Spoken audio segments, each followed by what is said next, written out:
तो बेटा आपके नॉन कम्युनिकेबल जो डिजीज है बेटा, इनके जो 4 टाइप्स है, दे हैव 4 टाइप्स। इनके नाम लिख लीजिए पहले। That is first one deficiency disease, deficiency disease, degenerative disease,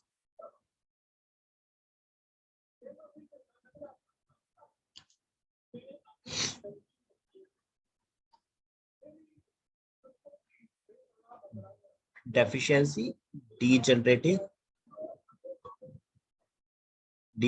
disease, then cancerous disease,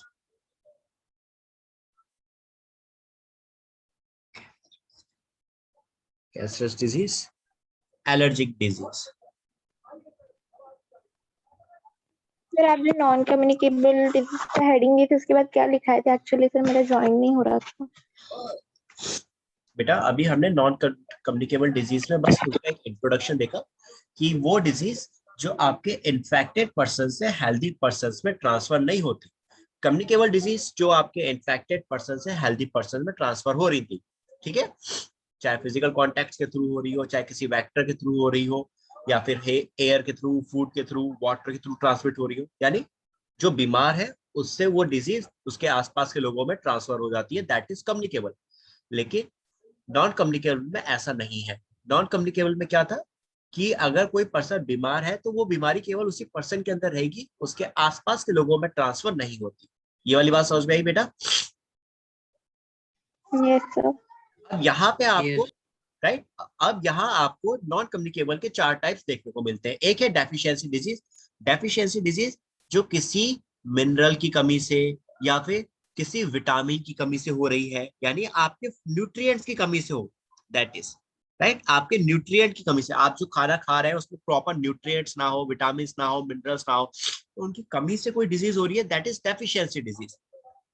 degenerative disease जहां पर आपके जो टिश्यूज हैं वो डैमेज हो जाते हैं एंड देन उस वजह से आपको डिजीज होती है, जैसे आर्थराइटिस। आर्थराइटिस में क्या हो रहा है, आपके जॉइंट्स में बहुत दर्द होता है। जो आपके एजेड लोग होते हैं, बुजुर्ग लोग घर में, उनके उनके जो जॉइंट्स होते हैं उनमें काफी दर्द होता है, उनको आर्थराइटिस बहुत कॉमन हो जाता है, क्योंकि उनके जो जॉइंट्स पे टिश्यूज हैं वो खत्म हो चुके होते हैं, वो डैमेज हो चुके होते हैं, so that's why that is called degenerative disease. Cancerous disease, जो कैंसर आता है इसमें आपका, कैंसरस डिजीज में क्या हो गया कि आउटग्रोथ होने लग जाती है, यानी अनकंट्रोल्ड मैनर में सेल्स डिवाइड करने लगती है और ट्यूमर बन जाता है, so that is cancerous disease. और एलर्जिक डिजीज, जिसमें किसी पर्सन को किसी फैक्टर से एलर्जी हो, लाइक सॉइल से एलर्जी हो या किसी और चीज से भी एलर्जी हो सकती है। तो ये वो चारों टाइप्स बेटा जो आपके ट्रांसमिट नहीं होते, जिस पर्सन में है उसी में रहेंगे। बात क्लियर हुई वाली बच्चों? Is it clear to everyone? Yes, sir. Okay, एक मिनट। सॉरी बेटा।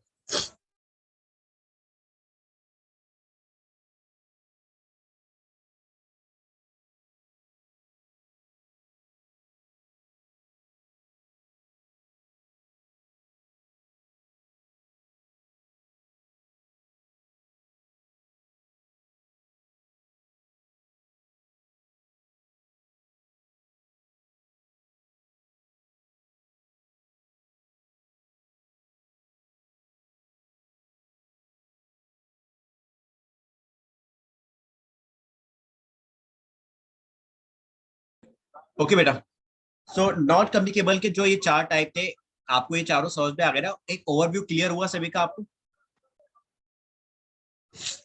अब हम इन्हीं को डिटेल में देखेंगे। Now we will discuss all this types in a detail. सबसे पहले हम बात किसकी करेंगे? डेफिशिएंसी डिजीज की बात करेंगे फर्स्ट। राइट डाउन उसमें फर्स्ट हेडिंग डेफिशिएंसी डिजीज।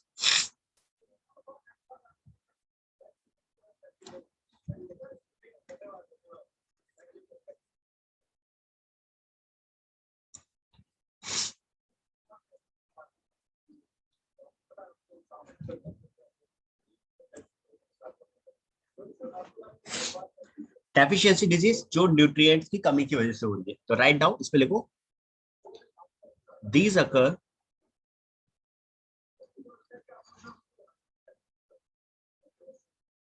इधर due to deficiency of some nutrients.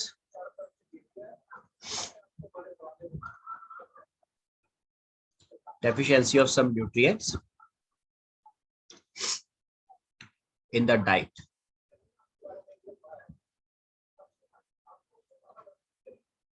In the diet or some hormone.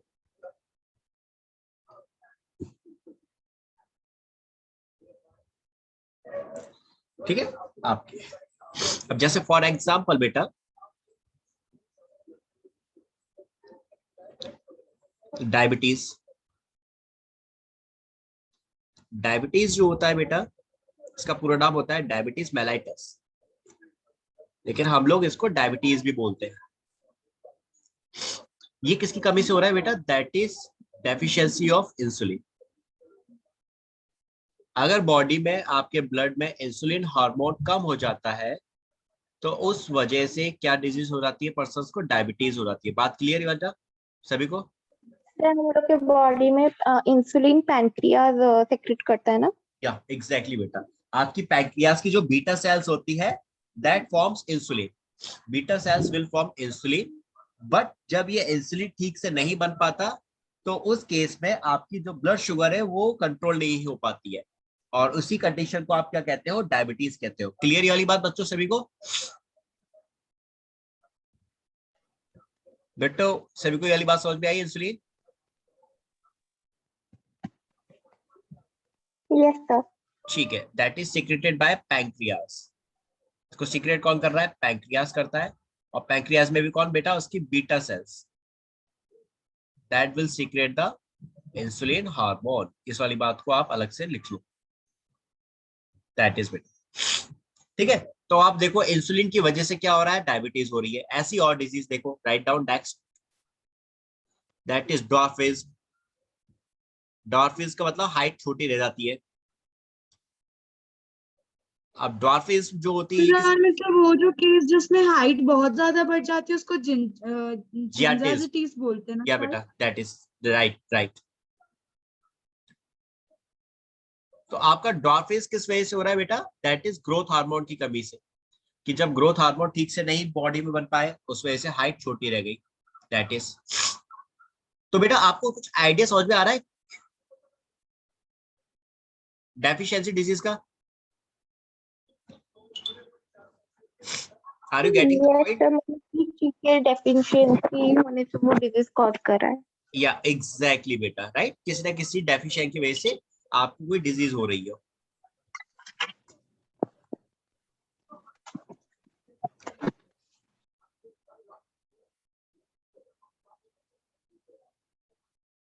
आगे लिखो नेक्स्ट।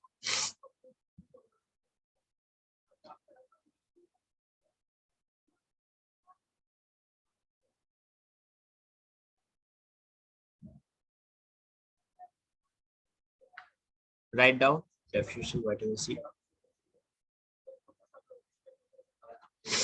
जैसे अब आपका एक और हो गया beriberi, that is also name of disease, जो किसकी वजह से हो रहा है? विटामिन बी की वजह से। विटामिन बी की डेफिशिएंसी से होता है क्या ना? बेटा? Exactly vitamin B. और विटामिन बी में भी एक्चुअली विटामिन B1 होता है। विटामिन बी जो होता है ना बच्चों, उसको आप विटामिन बी को आप विटामिन बी कॉम्प्लेक्स बोलते हो एक्चुअल में। It's a vitamin B complex, मतलब इसमें बहुत सारे विटामिन होते हैं। लाइक जैसे कि फॉर एग्जांपल आपका इसमें विटामिन B1 आ गया, B2 आ गया, इसमें कौन कौन आ गया आपके? That is vitamin B1, B2, B3, B4 नहीं B3, B5, B6, B7, B8 नहीं B9 सॉरी B9 और B12। ये है बेटा आपके विटामिन बी कॉम्प्लेक्स। तो इसमें से विटामिन B1 की कमी से आपको क्या होता है? बेरी बेरी होता है। इज इट क्लियर जिज्ञासा बेटा एंड बाकी बच्चों को?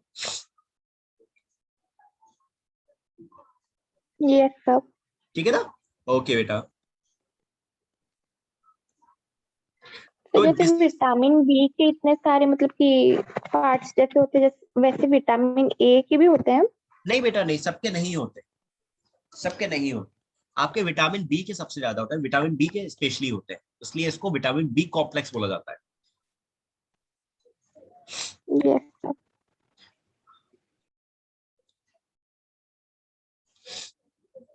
चलो अब आ जाते हैं इसके बाद नेक्स्ट। ये हो गया आपका सारा डेफिशिएंसी डिजीज। ऐसी एक और डिजीज का नाम बताता हूं, एक एग्जांपल और लेके चलते लास्ट।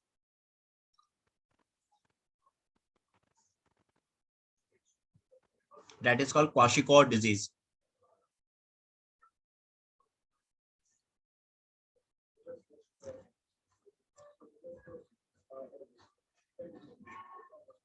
क्वाशिकोर डिजीज, क्वाशिकोर डिजीज ये प्रोटीन की कमी से होती है, that is deficiency of proteins. Protein ठीक से ना मिले तो क्वाशिकोर डिजीज हो जाती है। अब क्वाशिकोर डिजीज क्या होती है उसको थोड़ा सा समझ लो आपको।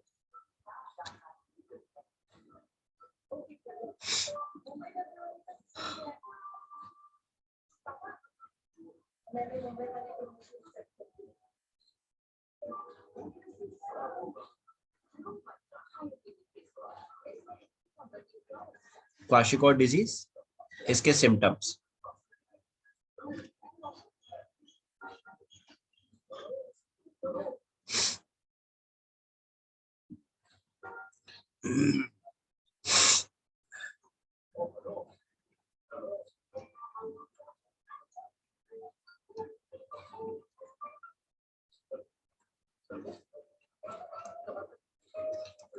malnutrition,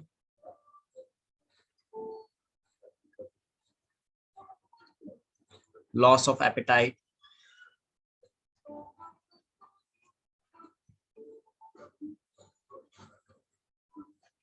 लॉस ऑफ एपेटाइट बेटा, इसके बाद थ्रस्ट,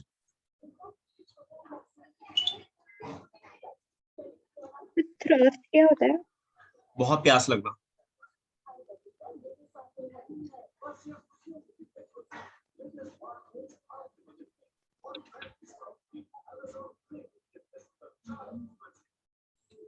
ठीक है, इसके अलावा वेट लॉस,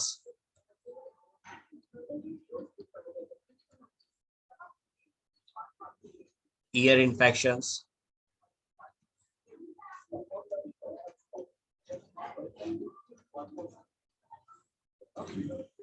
गॉट इट बेटा। These are the symptoms of kwashiorkor, जिसमें कि आपका प्रोटीन की कमी से आपका मेल न्यूट्रिशन यानी खाना ठीक से नहीं मिल रहा, आपकी भूख की कमी हो गई, आपको खाना ठीक से नहीं, आपको भूख नहीं लग रही है, प्यास बहुत ज्यादा हो रही है, वेट लॉस कब हो रहा है। भूख नहीं लग रही तो सीधी सी बात है, खाना ठीक से नहीं खाओगे, खाना नहीं खाओगे तो वेट लॉस होगा। ईयर इन्फेक्शन, इवन आपके इसमें गैस्ट्रो इंटेस्टाइनल इन्फेक्शन तक हो सकता है, डायरिया तक भी हो जाता है, डायरिया भी हो सकता है। तो ये आपके क्वाशिकोर के सिम्टम्स हो गए। गॉट इट बच्चों। इसमें से कोई ऐसा सिम्टम जो नहीं समझ में आता हो आप मुझसे पूछ सकते हो। मेल न्यूट्रिशन समझ में आता है? यस, तो मतलब Yes, सही ढंग से sir. पोषण पोषण ना मिलना। या बेटा एग्जैक्टली, मतलब आपकी डाइट में प्रॉपर प्रोटीन्स न्यूट्रिएंट्स ना हो तो that is male nutrition. Loss of मतलब एपेटाइट, भूख की कमी। न्यूट्रिशन ना हो ठीक से। या एग्जैक्टली बेटा, है ना। Weight loss, ear infection, diarrhoea, you all know very well these things. ये सारी चीजें आपको समझ में आती है ना। तो मुझे यस ईयर इन्फेक्शन के समझ में नहीं आया, ईयर इन्फेक्शन में जैसे क्या हो सकता है? ईयर इन्फेक्शन तो लाइक बेटा आपके कान में किसी तरह का इन्फेक्शन हो जाना, कोई बैक्टीरियल इन्फेक्शन हो जाना। देखो आपका क्या होता था, सीधी सी चीजें, एक चीज को ध्यान से समझना सुनना। देखो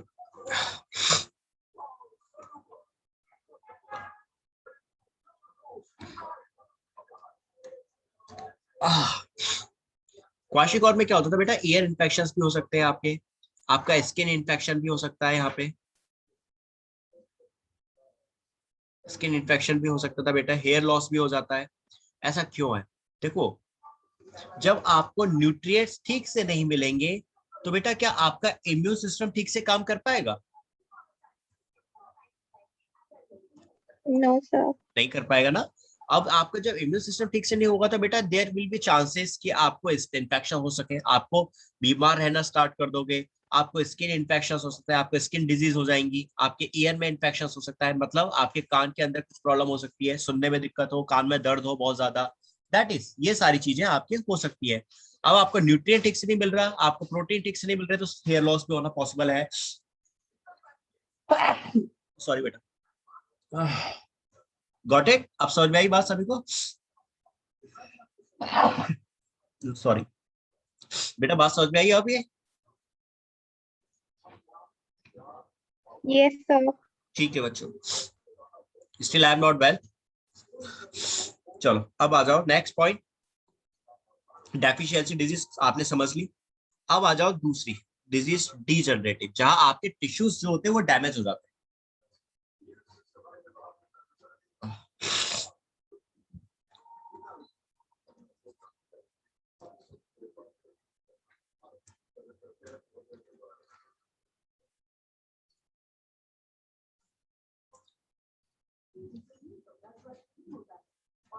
Degenerative disease, इसमें लिखो, these occur due to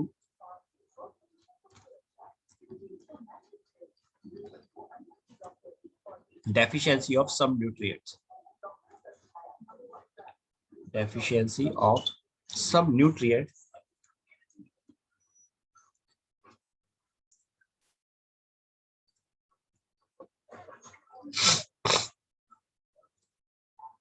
sorry, deficiency of not nutrients, nutrient की कमी से तो आपको डेफिशिएंसी डिजीज हो रही है, that is due to deficiency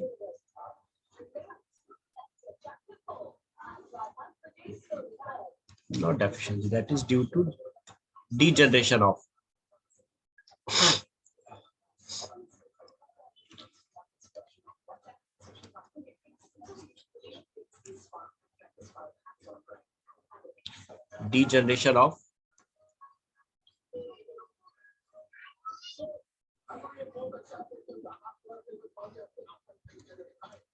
certain body tissue,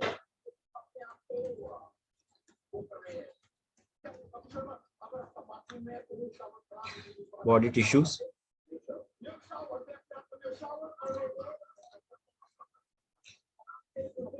example cardiovascular disease,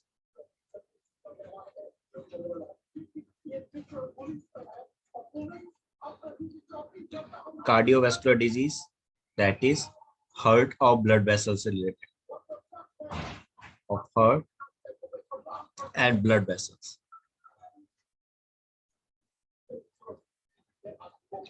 दूसरा arthritis, arthritis that is of joints, that is joint pain. Excuse me, sir. Yes बेटा, सर डेफिशिएंसी डिजीजेस और डीजेनरेटिव डिजीजेस आपस में connected होते हैं क्या? आप बेटा कैसे, आप एक चीज समझना, बिल्कुल थोड़ा सा समझने की कोशिश करना। डेफिशिएंसी में क्या हो रहा है, आपके न्यूट्रिएंट्स की कमी हो रही है, आपका जो खाना है वो that is not a proper, उसमें आपके न्यूट्रिएंट्स की कमी हो रही है, तो बेटा उन न्यूट्रिएंट की कमी से भी डिजीज हो रही है। प्लस अब जब बेटा बॉडी में न्यूट्रिएंट्स कम होंगे तो ऑब्वियसली वो टिश्यूज पे भी तो इम्पैक्ट डालेंगे, आपकी सेल्स पे भी तो इम्पैक्ट डालेंगे कि नहीं डालेंगे? डालेंगे। एग्जैक्टली तो इसीलिए फिर आपके जो डीजनरेटिव डिजीज है वो भी हो सकती है। क्लियर अब बात? यस, मतलब मैं वही पूछ रही थी। हाँ बेटा बिल्कुल होते हैं, याद रखना सही बच्चे, आपकी डिजीज जो होती है ना बेटा ये इंटर रिलेटेड होती है सारी, और आपका बेस जो होता है डिजीज होने का वो है आपका लैक ऑफ न्यूट्रिशन। जब आपका खाना प्रॉपर ना हो, आपकी डाइट प्रॉपर ना हो, उसमें प्रॉपर न्यूट्रिएंट्स ना हो, देन आपको काफी सारी डिजीज हो सकती है, क्योंकि आपकी डाइट की वजह से ही आपका इम्यून सिस्टम बिल्डअप हो रहा है, और जब आपकी डाइट ठीक से नहीं है तो आपका इम्यून सिस्टम ठीक से बिल्डअप नहीं हो पाएगा और आपको इन्फेक्शंस होने के चांसेस रहेंगे। जैसे आज आप देखो फॉर एग्जांपल कार्डियोवैस्कुलर डिजीज बच्चों को भी हो जाती है, हार्ट की प्रॉब्लम हो जाती है, ब्लड वेसल्स वैन उनकी जो है ब्लॉक हो जाती है, क्योंकि डाइट्स में बहुत चेंजेस आ गया है आज, राइट। आज हम लोग की जो डाइट है वो इतनी हेल्दी नहीं है जितनी पहले हुआ करती थी। सो आज आप देखोगे बच्चों को भी इवन अटैक आ जाता है। इवन अगर आप देखोगे जॉइंट्स, बच्चों को भी जॉइंट्स की प्रॉब्लम हो जाती है, बच्चों को भी जॉइंट्स में दर्द होने लग जाते हैं, छोटे छोटे बच्चों तक, क्योंकि डाइट ठीक से नहीं है। बात क्लियर हुई बच्चों, जिज्ञासा एंड बाकी बच्चों को? Yes sir. ठीक Yes, है sir. बच्चों, ओके बेटा। अब आ जाओ इसके बाद डीजनरेटिव डिजीज के बाद नेक्स्ट कैंसरस डिजीज।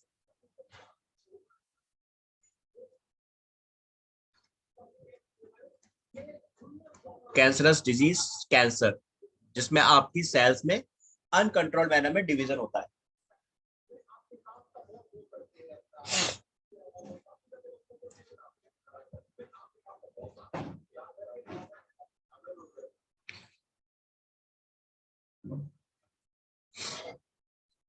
इसमें लिखो, these occur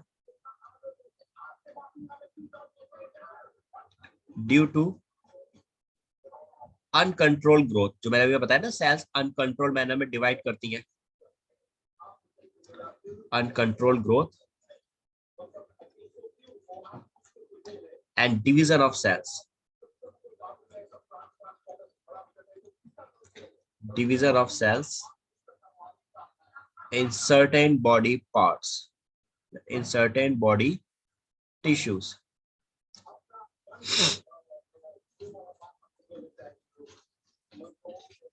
Tissues leading to tumor formation.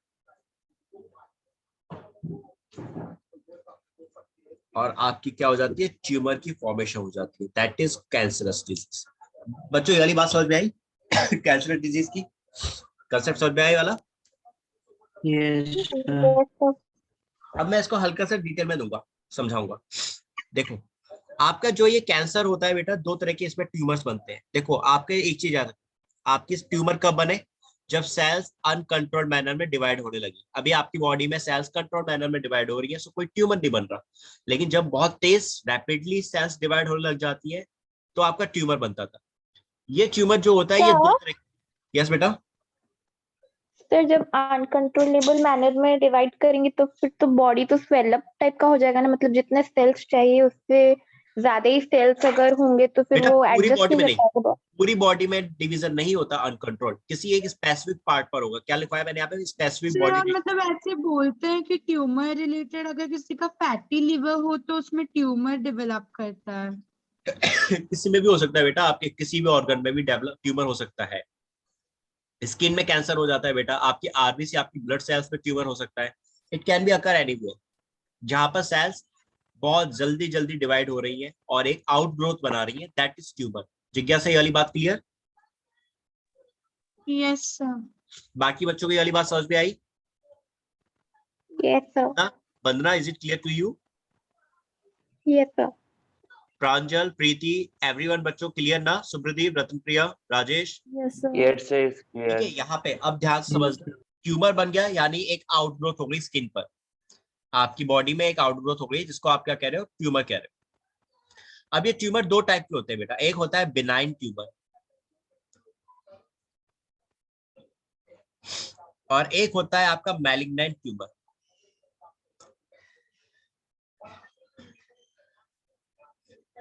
Benign and malignant tumour. Benign जो होता है बेटा, ये होता है non cancerous, it's a non cancerous tumour है। ट्यूमर ये भी, it's a tumour also, but non cancerous है, इससे कैंसर नहीं होगा। Malignant is a cancerous tumour, इससे कैंसर होता है।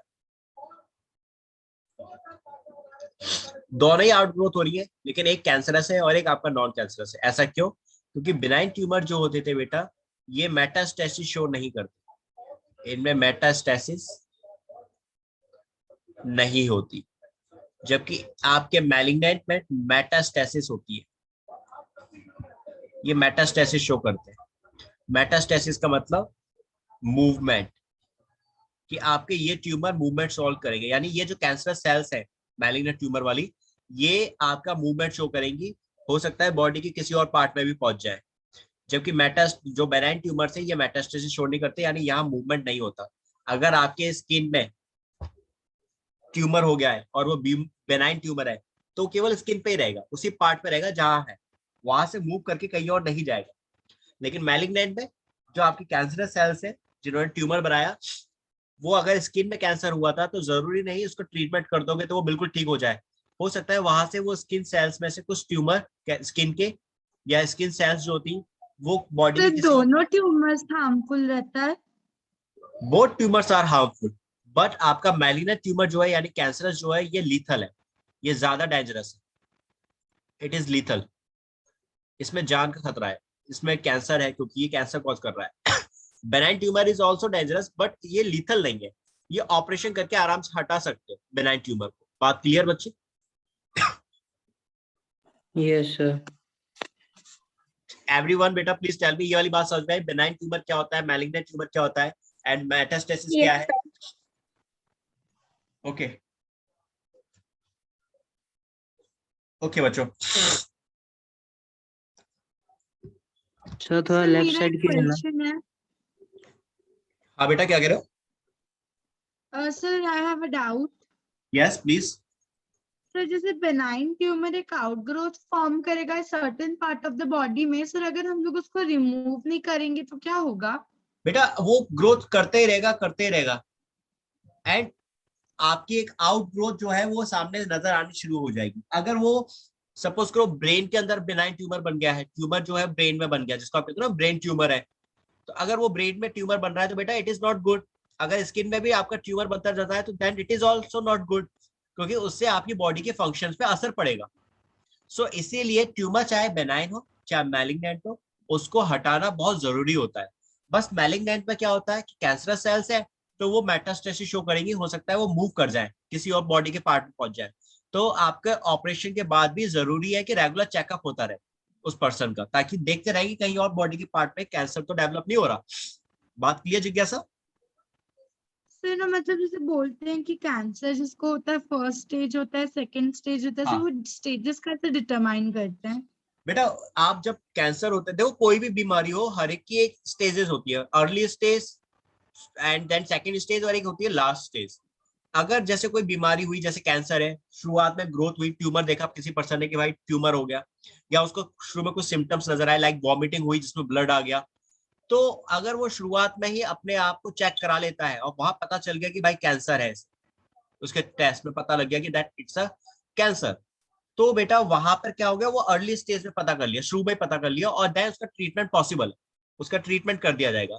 लेकिन बेटा अगर आपने शुरू में लापरवाही करी, राइट, आपने इग्नोर किया, लाइक आपको थोड़े सिम्टम्स भी नजर आए लेकिन इग्नोर कर दिया, आपने कहा कुछ नहीं है, नॉर्मल सी बात है, छोड़ो कुछ नहीं है, सब ठीक है, एंड देन उसका बाद में जब वही बीमारी बहुत ज्यादा हो गई, उस वजह से आपका बॉडी फंक्शन ठीक से काम नहीं हो पा रहा है, बॉडी ठीक से काम नहीं कर पा रही, एंड देन जब आप टेस्ट करवा रहे हो पता चल रहा है आप कैंसर में हो, कैंसर स्टेज पे हो, तो फिर उसका ट्रीटमेंट इतना इजी नहीं हो पाता। अब क्लियर बात जिज्ञासा?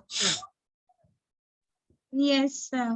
किसी भी बीमारी के लिए जरूरी है कि अगर आपको शुरू में कोई सिम्टम्स दिखते हैं तो आप उसको चेक करवाएं, ताकि जितनी जल्दी पता कर सकेंगे उतनी जल्दी आप ट्रीटमेंट ले सकेंगे।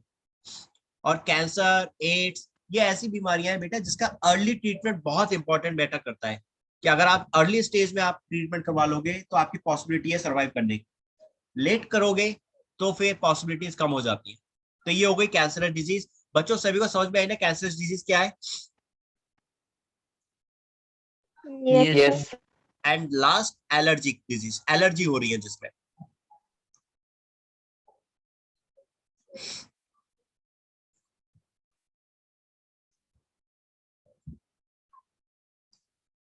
Allergic disease.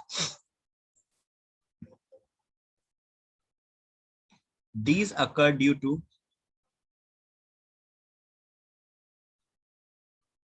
hypersensitivity, hypersensitivity. बेटा ये हाइपरसेंसिटिविटी कोई अलग सी चीज नहीं है, इसका मतलब एलर्जी ही है, दैट मीन्स एलर्जी। सर मतलब हाइपरसेंसिटिविटी, कोई पार्ट ऑफ द बॉडी किसी चीज से सेंसिटिव रहता है, हाँ मतलब बेटा इन्फेक्शन हो एग्जैक्टली, जाते हैं? यस, क्या आपकी बॉडी, क्योंकि देखो आपने देखा होगा बहुत से लोग होते हैं हर एक को किसी न किसी से एलर्जी होती है, किसी को सॉइल से, धूल से एलर्जी है, सांस नहीं ले पाता, छींकें आनी शुरू हो जाती है, राइट, किसी को पॉलन ग्रेन से एलर्जी हो जाती है जो आपके मेल गैमेट्स होते हैं प्लांट्स में, पॉलन ग्रेन्स, उनसे एलर्जी है। यानी हर एक को किसी न किसी चीज से एलर्जी होती है, बहुत से लोगों को होती है, हर एक को नहीं। तो दैट इज जो एलर्जी है उसी को क्या बोलते हैं, हाइपर सेंसिटिविटी बोलते हैं। मींस उनकी बॉडी उस पर्टिकुलर फैक्टर के लिए सेंसिटिव है। गॉट इट बेटा जिज्ञासा, बंदा सभी को? Yes, sir. So these occur due to hypersensitivity of body to certain external agent.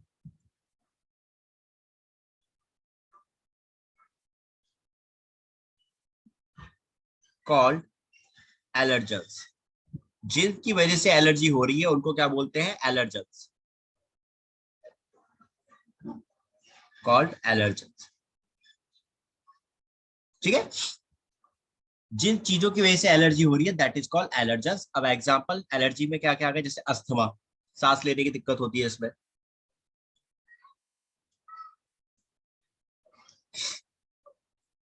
Hay fever,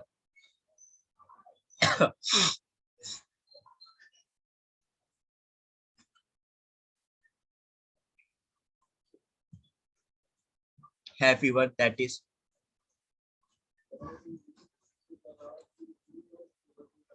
ठीक है। हे फीवर में क्या होता है, सिम्टम्स बता देता हूँ इसमें क्या क्या होता है। स्नीजिंग, छींक आना, वही लगातार छींक आते रहना, ठीक है। रनिंग नोज,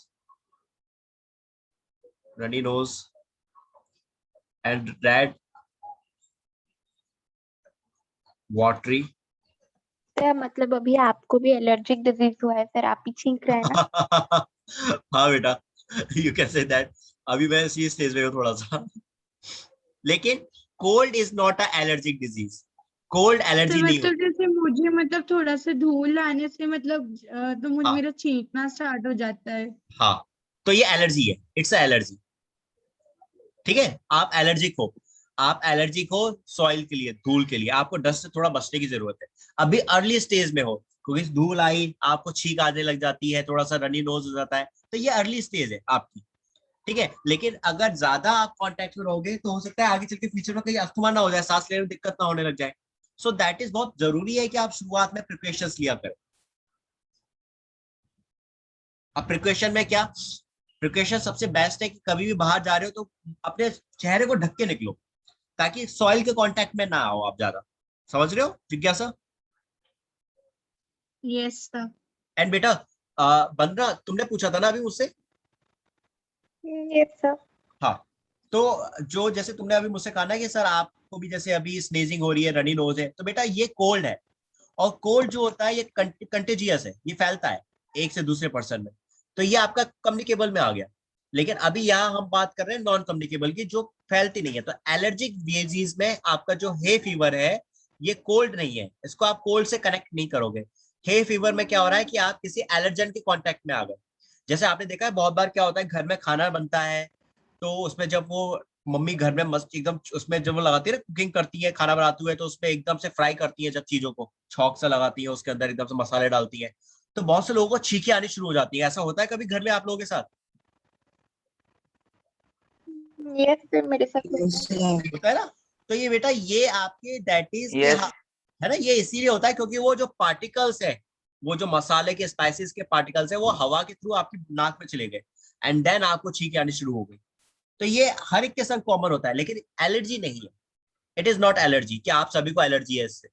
एलर्जी जिससे होगी बेटा उसको क्या होगा कि जब किसी भी ऐसे एलर्जन के कांटेक्ट में आएगा तो उसको बहुत तेज बुखार भी आना शुरू हो जाएगा, बुखार आना शुरू हो जाएगा, आंखों में लाल हो जाएंगी, आंखों से पानी बाहर निकलना शुरू हो जाएगा, ये सब सिम्टम्स उसमें शो होने लगते हैं। That is hay fever. Clear बात? Yes, sir. ठीक है बेटा।